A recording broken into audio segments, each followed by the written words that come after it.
राधे राधे दोस्तों, आप लोगों का हमारे फुल ब्लॉग वृंदावन 555 में स्वागत है। आप लोगों को हमारा ब्लॉग कैसा लगता है कमेंट करके ज़रूर बताइएगा।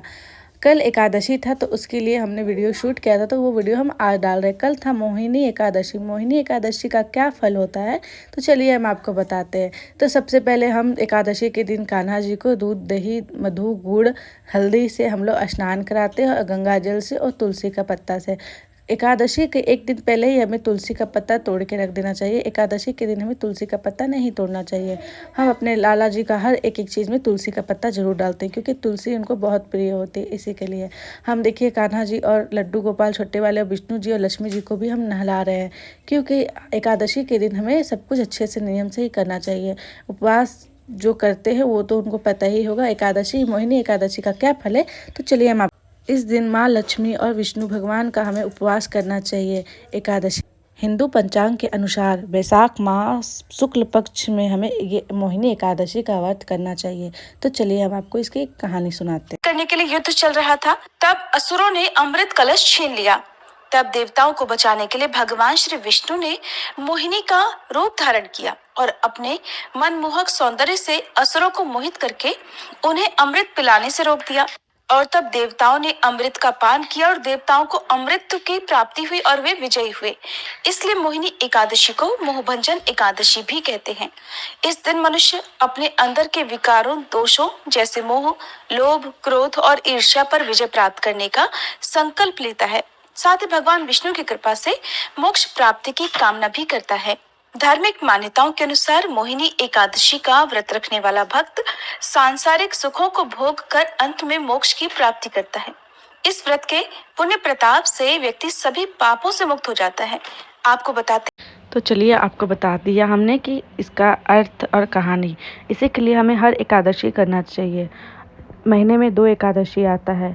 हमें एकादशी करने से हमें मोक्ष की प्राप्ति होती है, और जो भी संसार में जो भी पाप किए होते हैं हमें उससे छुटकारा मिल जाता है। जब फिर हम लोग जब नहीं सकते, जैसे कि हमें 25 साल 50 साल हम लोग कर लेते हैं, जब हम लोग नहीं सकते तो हमको उद्यापन भी करना चाहिए। तो उद्यापन कैसे करना चाहिए वो हम आपको नए ब्लॉग में ज़रूर बताएंगे। देखिए मेरे छोटा सा लड्डू गोपाल है। मेरे घर में 2 लड्डू गोपाल है, एक है 8 नंबर का और एक है 0 साइज़ का। 0 साइज़ का हमारे घर का सबसे छोटा पुराना लड्डू गोपाल है। मैंने ये जन्माष्टमी में अपना नया लड्डू गोपाल लिया था। मेरा सपना था कि मैं लड्डू गोपाल लूँगी। तो मैंने ये कहाँ से लिया था, अगर आप लोग को जानना है तो आप लोग कमेंट करके ज़रूर बताइएगा। फिर आप जैसे देख सकते हैं मेरी मम्मी विष्णु जी को जनेऊ पहना रही है। हमने अपने कान्हा जी को नहीं पहनाया, क्योंकि अभी हमारे कान्हा जी छोटे हैं। तो जब हम उनका जनेऊ बहुत कुछ अभी हम लोग उनका करेंगे, जैसे जैसे हमारी कान्हा की कृपा होगी हम उनके लिए सब कुछ करेंगे। जैसे हम एक बच्चे को करते हैं ना, वैसे हमें उनको भी करना पड़ता है। फिर मैं माँ लक्ष्मी जी को वस्त्र में ये मौली धागा पहना रही है।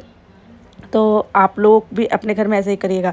और एक बात का हमेशा ध्यान रखिएगा कि हमें कान्हा जी को हमेशा इत्र लगाना चाहिए, क्योंकि कान्हा जी को इत्र बहुत प्रिय है ना। तो इसी के लिए इत्र हमेशा लगाना चाहिए। कान्हा जी को श्रृंगार में हमें कोई कमी नहीं छोड़ना चाहिए, क्योंकि कान्हा जी हमेशा सजे धजे ही रहते हैं। देखिए फिर विष्णु जी को मेरी मम्मी लगा रही है। और एकादशी का फल और उपवास हमें पूरे परिवार को, हम किसी को दान भी दे सकते हैं। अगर हम किसी को दान देना चाहते हैं तो हम दान भी दे सकते हैं, और हमें उसका 4 गुना फल भी मिलता है। हम लोग अगर किसी को एकादशी का दान करते हैं तो देखिए मेरी मम्मी कितने सुंदर से इसको माला पहना रही।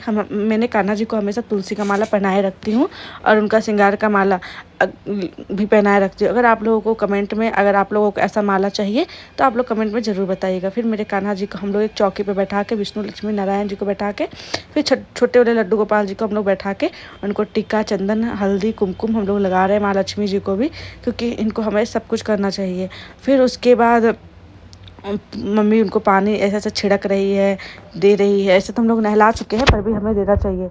और उसके बाद देखिए कि हम मम्मी मेरा अच्छा से टीका उका लगाने के बाद, टीका तो चंदन, कुमकुम, हल्दी सबका लगता है तो टाइम लगता है। वो जो आप छोटा सा फोटो देख रहे हैं, मेरी मम्मी लोग द्वारिका गई थी तो वहीं से वो फोटो लेके आई थी, तो मुझे बहुत अच्छा लगा, तो मैंने वो पूजा के स्थल पे रख दिया। मेरी मम्मी लक्ष्मी जी को लाल फूल चढ़ा रही है, विष्णु जी को भी वो पीला वाला फूल चढ़ाई है। तो पीला वाला फूल पता नहीं कम हो गया था, क्या हो गया था। फिर कान्हा जी को हम लोग भोग चढ़ा रहे हैं किशमिश और काजू का, क्योंकि आज एकादशी है तो हम लोग सिर्फ यही चढ़ाया, ड्राई फ्रूट ही चढ़ाया है। फिर हमें कान्हा जी का हर प्रसाद में हमें तुलसी का पत्ता ज़रूर डालना चाहिए। और हाँ, याद रखिएगा कि एकादशी के दिन तुलसी का पत्ता नहीं तोड़ा जाता है। तो हम लोगों ने एक दिन पहले ही छोटा सा तोड़ के रखा था, हमें याद नहीं था और संडे भी था, तो इसी के लिए हमने रखा था, उसी से हम थोड़ा थोड़ा सब में डाल रहे थे। और क्योंकि कान्हा जी को जब तक आप तुलसी का पत्ता नहीं डालोगे वो भोग स्वीकार नहीं करते हैं, विष्णु जी भी का यही बात है। तो इसी के लिए हमेशा आप लोग याद रखा करिएगा कि हमें तुलसी का पत्ता ही डाल के इनको करना चाहिए। आप लोगों को मेरे कान्हा जी का वीडियो कैसा लगा ज़रूर बताइएगा, और लाइक और सब्सक्राइब करना प्लीज़ आप लोग मत भूलिएगा। और मेरे चैनल को प्लीज़ आप लोग अच्छे से सपोर्ट करिएगा, और आप लोग को भी मेरे राधा कृष्ण का बहुत सारा प्यार मिले। जो लोगों ने अपने हाथों से सब्सक्राइब का बटन दबाया हो उनके घर में ढेर सारी खुशियाँ आएँ। ऐसा आप लोग मत सोचिएगा कि मैं एक लाइक और सब्सक्राइब करने के लिए ऐसा बोल रही हूँ, ऐसा कुछ नहीं है। क्योंकि देखिए, मैं भगवान का वीडियो इसीलिए बना रही हूँ कि आप लोगों का भी मन करे, आप लोग भी पूजा करें। क्योंकि मैं भी शुरू से ही पूजा नहीं करते हूँ, मैंने भी कई वीडियो ही देखा था, मेरा भी मन किया कि मैं भी लड्डू गोपाल रखूँ, मेरा भी मन किया। तो शायद आप लोगों को मेरा वीडियो देखने से आप लोगों को मन करे कि आप लोग लड्डू गोपाल रखें। तो इसी के लिए भगवान को अगर जब किसी को प्रिय लगता है ना, तो वो वीडियो भगवान का जो प्रिय होता है ना, तो वो भगवान का वीडियो उसके पास चली जाता है। मेरे पास भी किसी का वीडियो आया था, मुझे इतना याद नहीं कि मेरे पास किसका वीडियो आया था। इसी के लिए मैंने सोचा कि आप लोगों को भी कान्हा जी का और राधा रानी का ढेर सारा प्यार मिले, इसी के लिए मैंने सोचा। और एक बात आपको हम बताते हैं, जब आप लड्डू गोपाल के आप पास जाओगे ना, तो आपको पहले वो अपने मुंह में लेते हैं, फिर वो आपको उनका जब पूजा करोगे तो वो पूरा आपको लगेगा कि आपके पास कान्हा के सिवा कुछ नहीं है।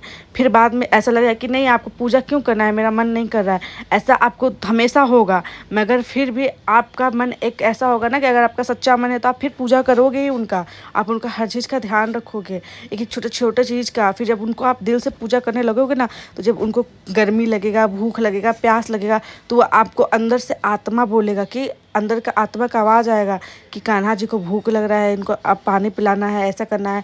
मतलब वो खुद अपने आप ही आपको करवाएंगे। और एक बात आप लोग हमेशा याद रखिए, हम लोग कान्हा जी का सेवा नहीं करते हैं।